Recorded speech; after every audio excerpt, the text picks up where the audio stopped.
Dijo, no, ese es un nombre de un santo, no se le puede sacar, ese santo vivió en Nápoles, entonces se quedó así, pero Attila Salustro fue hasta la llegada de Maradona, un paraguayo, el mayor ídolo de la historia del mundo. La última copa que ganó Napoli incluso fue con Maradona, hasta la copa que gana recién ahora, la Copa Italia. Exacto. Sí, señor.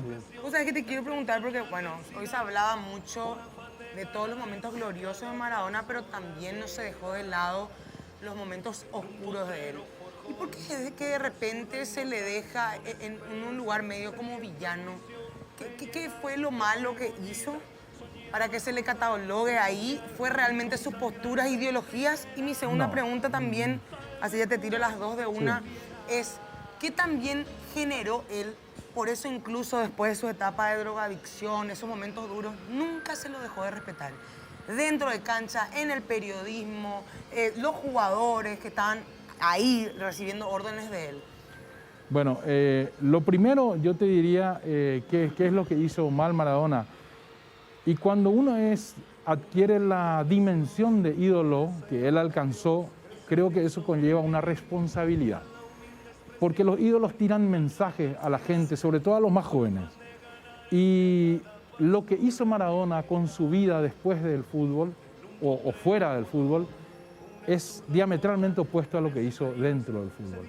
Entonces, como que eso mucha gente no le perdonó, el haber tirado ese mensaje de adicto a las drogas, al alcohol. Dejó de ser ejemplo. Dejó de ser ejemplo y era un mal ejemplo. Era un mal ejemplo. Entonces, de por ahí, alguno le puede poner alguna mancha a la carrera, a la vida de Maradona, no a la carrera, a la vida de Maradona. Y en cuanto a lo otro, ¿por qué a él se lo siguió respetando? Porque la gente, sobre todo en la Argentina, no consideran lo uno, no consideran lo social, la vida particular de él, lo privado, sino el recuerdo de lo que fue como futbolista. Y yo creo que eso es lo que hoy todo el mundo tiene en cuenta para homenajearlo, lo que fue Maradona como futbolista. Claro, lo que pasa, Andrés, es con relación a la consulta de Natalia y con lo que decía también Arturo Villasanti. Hoy Maradona pasa a ser leyenda. Sí, sin duda. Entonces, ¿qué va a pasar? ¿Qué pasó con otros jugadores también? Con jugadores que hoy ya no están. Voy a poner un ejemplo claro. Arsenio Rico, por ejemplo. Hasta hoy día, ¿cuándo murió Arsenio Rico? ¿Cuándo muere Arsenio Rico? El 23 de julio de 1977. Bueno. Pero ya hacía 40 años que había dejado el fútbol, 30 años. Exactamente. Bueno, entonces hoy se habla del señor Rico y se habla como el extraordinario que saltaba, que cabeceaba, que hacía, que convertía, que era un jugador explosivo y extraordinario. Y va a pasar el tiempo y se va a seguir hablando del señor Rico. Como así también de Diego Armando Maradona.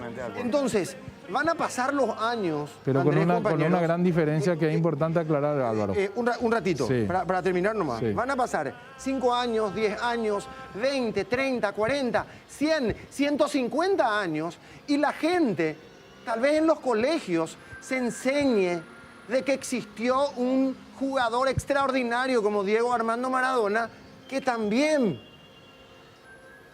tuvo un mal ejemplo, como estabas mencionando. Entonces, se va a hablar de las dos cuestiones, de un extremo y del otro extremo. De las dos caras de la moneda. De las dos caras de la moneda.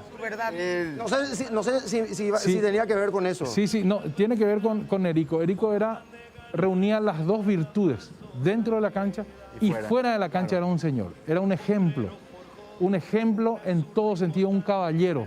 Un Roque hoy actual, digamos. Exacto, un hombre que recibía al paraguayo que vivía en la Argentina y que no tenía trabajo, le recibía en su casa, le daba su traje, le daba de comer, le daba el pasaje.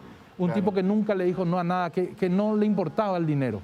Sí. Era un tipo solidario hasta el último de sus días, humilde, ¿verdad? Entonces yo creo que lo que hoy, a 50 años, a 60 años del retiro de Arsenio Rico, verdaderamente lo que a él le sigue haciendo grande es la suma de las dos cosas. Los récords que dejó como virtuoso goleador y además su don de gente. Claro. ¿Qué iba a decir? No, obviamente cuando hablamos de Maradona, hablamos de esas brechas que se hacen a favor y en contra, que es imposible, ¿no? con él. Ahora, uno de los cuestionamientos es también esa postura política que tenía Maradona. Por el lado, decías hace rato, él se abrazaba con los técnicos, no con el presidente, claro.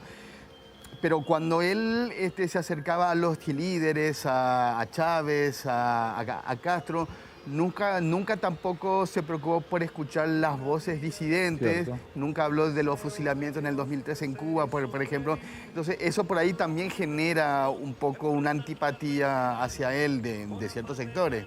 Tenés toda la razón, es cierto. Es casi como un contrasentido en la vida de él. Claro. Él se dice de izquierda, pero con los líderes, no con la Claro. gente de esos pueblos que sufrió a esos líderes. Ni padeciendo. Claro, Sí. ¿se Sí, como acuerdan, lo ¿se dijo- acuerdan en el 2000, la campaña de Maduro, cuando hace el cierre de la Sí. campaña, que aparece Maradona? Claro. Exacto. Incluso algunos diarios europeos decían que él había cobrado $2 millones por ir a bailar con una bandera venezolana en el... Yo creo que era más bien lo que decía Juan Manuel, ¿verdad? Al principio, que él tenía cierta fascinación y no representaba o no era así un Claro. activista político, ¿verdad? Que tiene grandes diferencias, pero Totalmente. concuerdo también. Igual hablando de los extremos, ¿verdad? Hoy mucha gente te dice Maradona no fue un gran ejemplo y qué sé yo. Quizá en la última etapa de su vida. También hay muchas personas que, hablando de la persona Maradona, te dicen que era solidario, buen amigo y compañía. Pero si